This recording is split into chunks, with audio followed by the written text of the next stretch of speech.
Doenças cardiovasculares, cancro e diabetes estão entre as principais causas de morte no mundo, segundo a Organização Mundial de Saúde.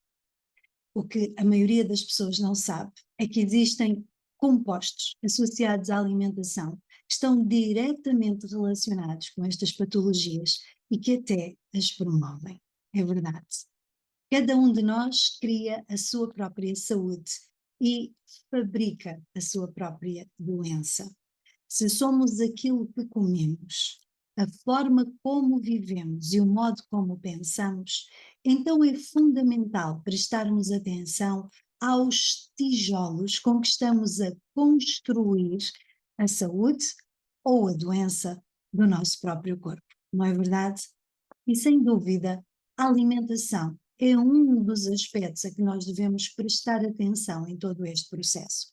Mas quais são estes compostos que referi que estão na causa, promovem de alguma forma estas patologias e em que alimentos é que podem ser encontrados?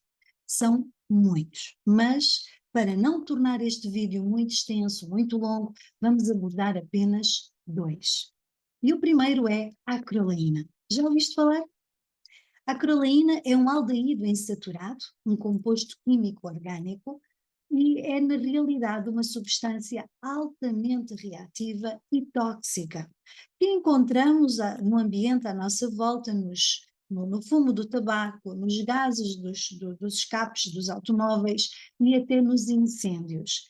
Mas também é produzida sinteticamente para ser utilizada, aplicada na fabricação de produtos químicos industriais, como por exemplo plásticos, resinas e herbicidas. Mas no campo da alimentação, onde é que podemos encontrar estas substâncias?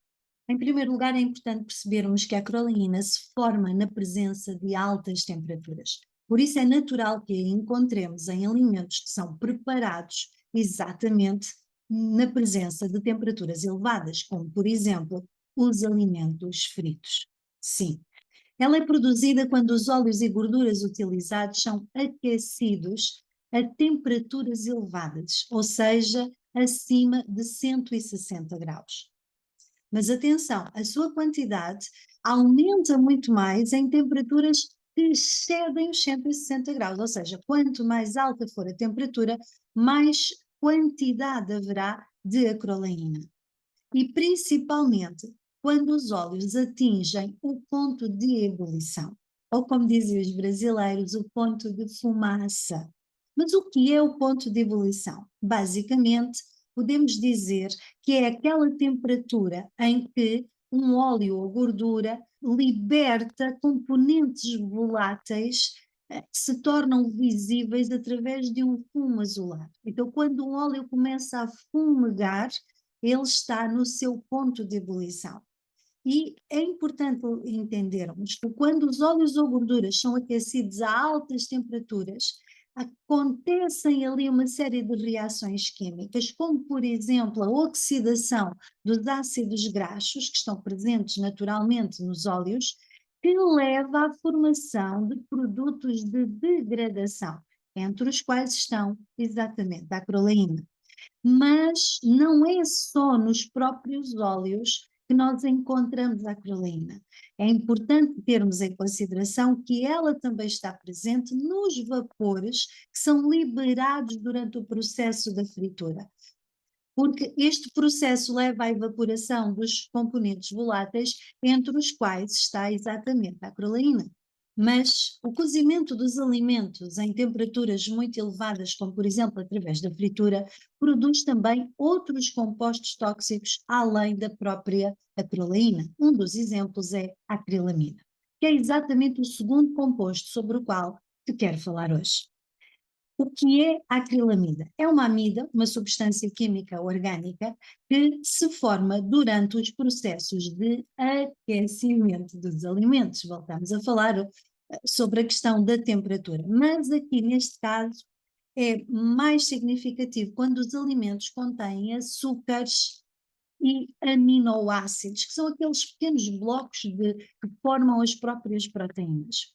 E quando falamos aqui da formação da acrilamida, temos que falar forçosamente da reação de Maillard, que é um processo químico que acontece quando os alimentos são aquecidos a temperaturas relativamente elevadas, como por exemplo ao fritar, mas não só, também ao assar, ao grelhar, e é aquela reação química que vai ocorrer entre açúcares, como por exemplo a glicose, e os aminoácidos, como a asparagina, que está presente em muitos alimentos, e que dá aquele tom escurecido, dourado. Então, este escurecimento do próprio alimento, que é de facto a reação de Maillard, tem como resultado exatamente a produção de compostos como a acrilamida. E esta é uma substância presente em vários alimentos e normalmente alimentos que são cozidos ou processados a altas temperaturas. A que temperatura exatamente? Normalmente acima dos 120 graus, mas principalmente se for cozinhado entre os 160 e os 180 graus. E dentre estes, quais são os que se destacam? Em primeiro lugar, temos que salientar as batatas, sejam elas fritas ou assadas. E porquê as batatas? Estamos a falar da batata normal, porque ela tem níveis muito altos de açúcar, neste caso o amido. Aliás, ela é riquíssima em amido, ela possui entre 60% a 80% de amido, mas também possui aminoácidos, portanto, os tais dois componentes que fazem com que seja muito propensa à formação da acrilamida quando são submetidas a altas temperaturas. Por outro lado, também ocorre no café torrado, exatamente pelo processo de torrefacção dos grãos. Além disso, também se encontra nos produtos de panificação. É verdade.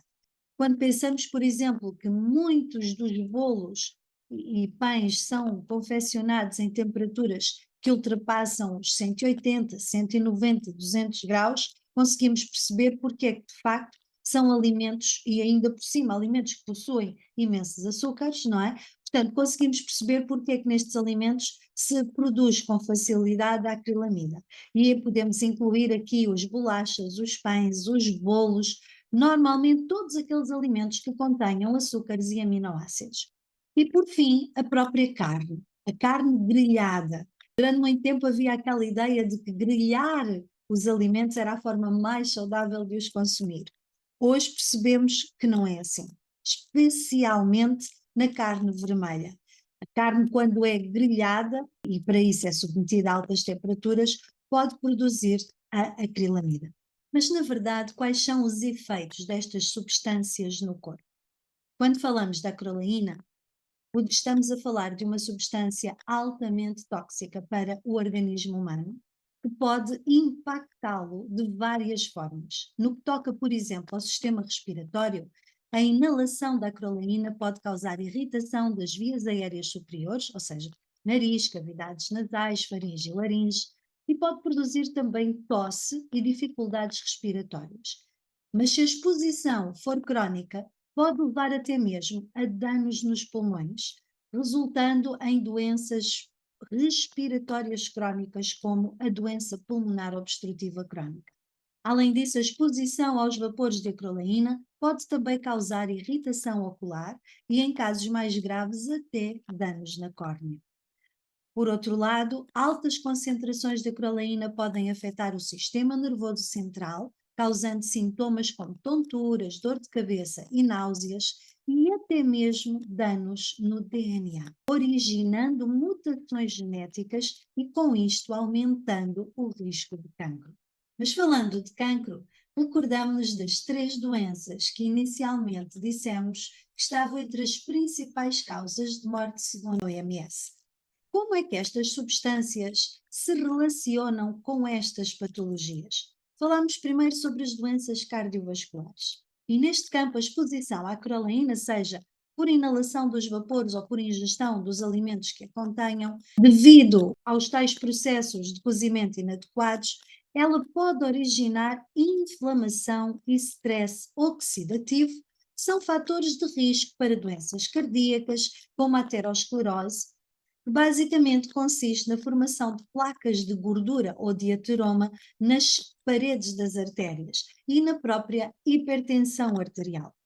No caso da acrilamida, embora não exista um impacto direto, uma relação direta com as doenças cardiovasculares, a verdade é que uma dieta que seja rica em alimentos processados e fritos, que contém a tal acrilamida, pode de facto contribuir para a obesidade e o ganho de peso, que são sem dúvida fatores de risco para as doenças cardiovasculares. E quanto ao cancro? Bem, aqui a relação é muito clara, porque são cada vez mais os estudos que vêm comprovando que tanto a acroleína como a acrilamida são substâncias potencialmente cancerígenas. A acroleína tem sido associada ao risco aumentado de cancro, incluindo o de pulmão e o da bexiga, e é até mesmo alistada entre os agentes cancerígenos que compõem o grupo 1 pela Agência Internacional de Pesquisa sobre o Cancro. Já a acrilamida, apesar de não existirem estudos em humanos que comprovem que produz o cancro, porque obviamente não se vai fazer um estudo desses em humanos, mas estudos em animais provaram que a exposição à acrilamida pode de facto estar na origem do cancro. Em relação à diabetes, estudos têm demonstrado que a exposição à acroleína pode estar ligada ao desenvolvimento à resistência insulínica, que é sem sombra de dúvida um fator que está na causa da diabetes tipo 2. Da mesma forma, há também, segundo alguns estudos observacionais, uma possível associação entre a ingestão de alimentos ricos em acrilamida e o risco de diabetes tipo 2. Portanto, além de todos os danos que estas substâncias causam no corpo humano, estão também relacionadas direta ou indiretamente com as 3 principais causas de morte, segundo a Organização Mundial da Saúde. Então, a questão é, como é que fazemos para evitá-las? Em primeiro lugar, temos que levar em consideração a temperatura a que os alimentos são sujeitos durante o processo de cozimento. Reparaste que, quer no caso de uma, quer no caso da outra, as temperaturas elevadas estão sempre implícitas. Por daí que eu sempre recomendo que os alimentos sejam preparados, confeccionados a temperaturas baixas, ou seja, cozinhar os alimentos no mínimo e de preferência a vapor.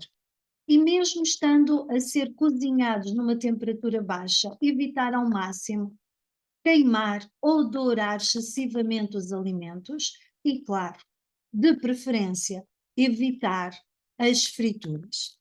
E falando na questão da temperatura, é importante também frisar a questão de se evitar utilizar processos na preparação dos alimentos que impliquem temperaturas elevadas, como os fritos, os grelhados, os assados, e não querendo, de facto, tirar completamente os fritos, então utilizar temperaturas dentro das faixas adequadas para o tipo de alimento e para o óleo utilizado. Além de se utilizar meios de preparação que impliquem temperaturas mais baixas, também se torna importante, por causa da acrilamida, evitar alimentos com altos teores de açúcar e de aminoácidos como a aspargina.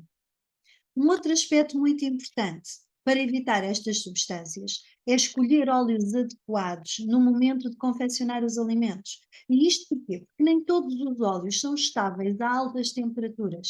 E é importante termos conhecimento disto, utilizar o óleo certo para cozinhar e dentro das temperaturas recomendadas. Se tens curiosidade sobre quais os óleos mais saudáveis para utilizar ao cozinhar e até mesmo a que temperaturas é que se aconselha ou se recomenda que sejam utilizados, deixa aqui nos comentários. Se houver muitos comentários a pedir, eu gravo um vídeo falando das gorduras mais saudáveis e até mesmo a forma como devem ser utilizadas, ok? Um outro aspecto extraordinariamente importante, e principalmente para aquelas pessoas que não querem abdicar dos fritos, além de controlar a temperatura, é também evitar reutilizar o óleo. Porque a reutilização dos óleos, o reaquecimento dos óleos, aumenta significativamente a formação de compostos indesejados. E por isso é que é tão difícil comermos fora de casa alimentos fritos que não contenham acroleína ou acrilamida. É muito difícil, porque qual é o estabelecimento que vai fritar umas batatas ou uns pastéis com uma imensa quantidade de óleo e logo a seguir pegar naquele óleo e descartá-lo, não é? Temos de ser realistas. A realidade é que aqueles alimentos que vamos consumir fritos foram preparados em óleos que já foram reutilizados muitas vezes. E um outro aspecto muito importante é a questão de garantir que durante o processo em que se está a fazer a fritura, haja uma boa ventilação do espaço, de maneira a que os vapores tóxicos sejam dissipados com facilidade.